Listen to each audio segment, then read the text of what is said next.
এই যে আওয়াজটা হচ্ছে, আওয়াজটা কি আপনারা শুনতে পাচ্ছেন?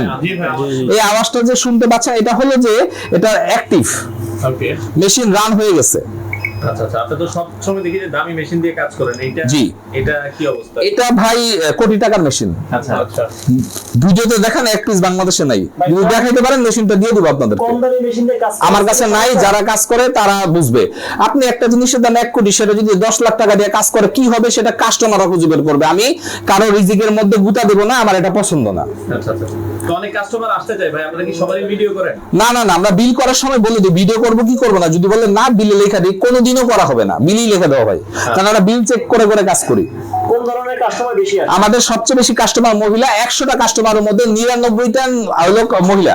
মেস্তা তো আসলে মহিলাদেরই বেশি বেশি হয়, বাচ্চা কাচ্চা হওয়ার পর হরমোন জনিত সমস্যার জন্য প্রচুর মেস্তা হয়, প্রচুর। আচ্ছা, সে তো পারমিশন দিয়েছে ভিডিওর জন্য। হ্যাঁ হ্যাঁ, উনি পারমিশন কি, উনি কান্নাকাটি করছে তার ভিডিও যাতে করে। কেন? কারণ মানুষকে জানুক যে আমি এরকম এভাবে নির্যাতিত হচ্ছি সামান্য কিছু মেস্তার জন্য। আচ্ছা ভাই, আপনি পুরুষ মানুষ হয়ে কেন মেয়েদের দিয়ে আসলে কাজ করা? আমাদের এখানে মেয়ে আছে, আচ্ছা, মেয়েদের কাজ মেয়ে যারা চায় মেয়ে দিয়ে কাজ করবে আছে, হুজুরও আছে, সব আছে।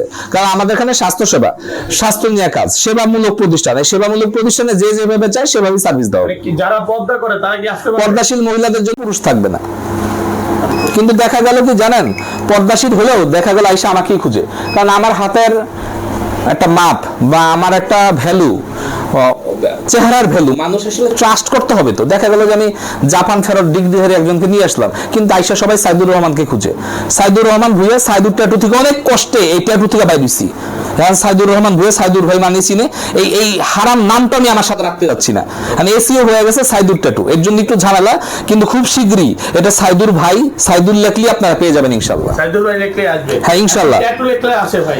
ট্যাটু লেখলে আসে। এটা তো আপনার মনে করেন জনম ভরে একটা কাজ করছি, 7-8 বছর এটা রেশ কমানো, এখনো 50টা কল আসে 5000 কলের থেকে। কিন্তু মানুষ কিন্তু অলরেডি পাবলিশড হয়ে গেছে, এখন আর কমেন্ট উল্টা পাল্টা কথা বলেন। আপনারা কমেন্টগুলো চেক করবেন। করেন না, কেউ যদি প্রমাণ করতে পারে ভাই? আরে এই অপশনই তো নাই, আপনি কমেন্ট গুলো পড়ে দেখবেন যে মানুষ ওই ওনারাই বলতেছে যে উনি আর এখন ট্যাটু করে না। একজন কাস্টমারের কমেন্টে পাল্টা কথা বলে, তার মানে মানুষের মাথায় সেট হয়ে গেছে যে এখানে এটি আর হয় না। মানে এইভাবে আমরা করছি। কত বছর আগে থেকে? 8.5 বছর আগে ক্লোজ হয়ে গেছে অফিশিয়ালি। 8.5 বছর? যেটা ট্রেড লাইসেন্সও নাই।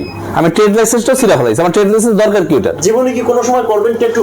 আর না না না, এটা করার দরকার নাই। তো দরকার হলে আমি ট্রাক স্ট্যান্ড দিকে ভাগ বেচুম, কিন্তু আমি হারাম কাজ কেন করব? আমি পুরুষ মানুষ, আমি যে কোনো কাজ করে খাইতে পারি। আপনাদের লেজার সেন্টার এখন কি কি কাজ হয়? আমাদের লেজার সেন্টার এখন ট্যাটু রিমুভ হয়, তিল রিমুভ হয়, আঁচিল রিমুভ হয়, মেস্তা রিমুভ হয়, কাদা দাগ রিমুভ হয়, জন্মদাগ রিমুভ হয়। স্কিন রিলেটেড যে কোনো কাজ আমরা এখানে করে থাকি। শুধু আমরা বোটক্স ফিলার আর থ্রেডিংটা করি না।